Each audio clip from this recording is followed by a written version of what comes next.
नाजरीन, दीवार चीन कदीम चीन में तामीर की जाने वाली उन दीवारों और किलों में से एक है जिसे तकरीबन 500 साल कबल तामीर किया गया था।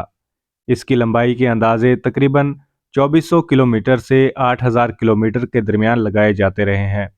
मगर सन 2012 में चीन की वजारत बराए सकाफती वर्सा ने एक तहकीक में इंकशाफ किया कि दीवार चीन की कुल लंबाई तकरीबन 21,000 किलोमीटर है।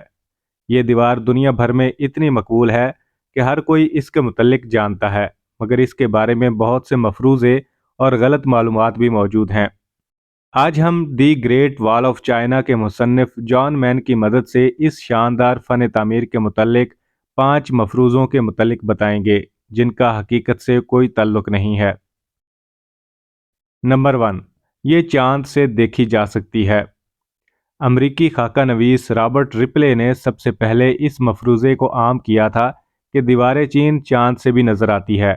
अपनी एक फिल्म बिलीव इट और नॉट में उन्होंने दीवार चीन को इंसान का सबसे ताकतवर काम करार देते हुए दावा किया था कि इसे चांद से भी इंसानी आंख की मदद से देखा जा सकता है।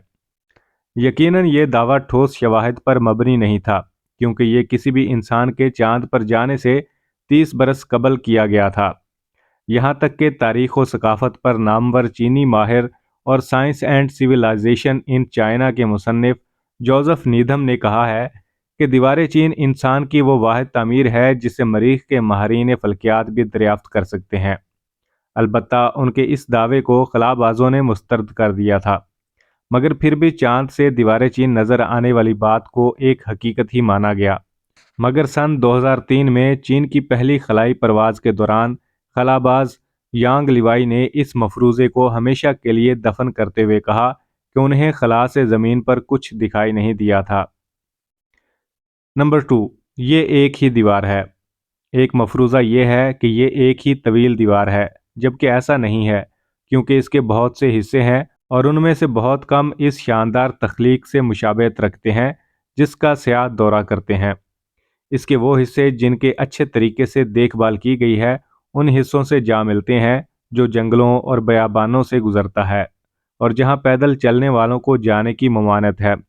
यहाँ झाड़ियाँ भी हैं और खंडरात भी, और ये हिस्से आबी ज़खायर से जा मिलते हैं। बहुत से हिस्सों पर यह दीवार दोहरी, तिहरी, हत्ता के 4 तहों में बनी हुई है और ये हिस्से एक दूसरे से मिलते हैं। दीवार चीन का जो हिस्सा आप बीजिंग के इर्द गिर्द देखते हैं, वहाँ आसार कदीमा की निशानियाँ हैं जिनमें से कुछ इसी दीवार के बिल्कुल नीचे मौजूद हैं, और ये तकसीम शुदा हिस्से दीगर मट्टी से बनी दीवारों के मुकाबले में कुछ भी नहीं है जो मगरबी चीन की तरफ मतवाजी और बिखरे हुए हिस्सों में बनी हैं। नंबर 3, ये मंगोलों को चीन से दूर रखने के लिए तामीर की गई। दीवार चीन की तामीर का सबसे पहले हुक्म चीन के उस बादशाह ने दिया था जिनकी वफात तकरीबन 210 कबल मसीह में हुई थी, यानी मंगोलों के मंजर आम पर आने से कबल, क्योंकि मंगोल करीबन 800 ईस्वी के करीब आए थे। मंगोलों के साथ जंग 14वीं सदी के आखिर में शुरू हुई थी, जब बादशाह मिंग ने मंगोलों को चीन से निकाल दिया था। नंबर 4, दीवार चीन में मजदूरों की लाशें दफन हैं।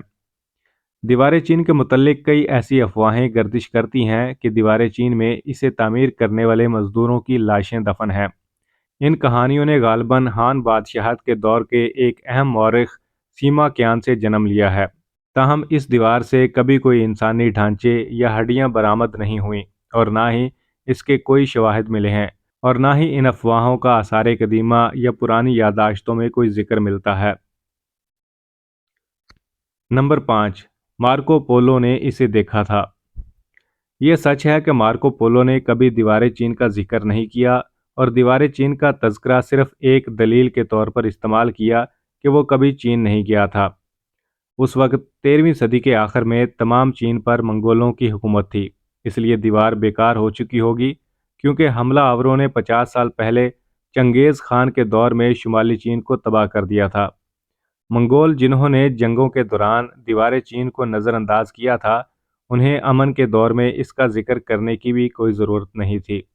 मार्को पोलो ने यकीनन इसे बीजिंग से कुबलाई खान के महल जाने के दौरान मुतअद्दिद मरतबा अबूर किया होगा, लेकिन उनके पास इसकी जानिब तवज्जो मरकूज़ करने की कोई वजह नहीं होगी।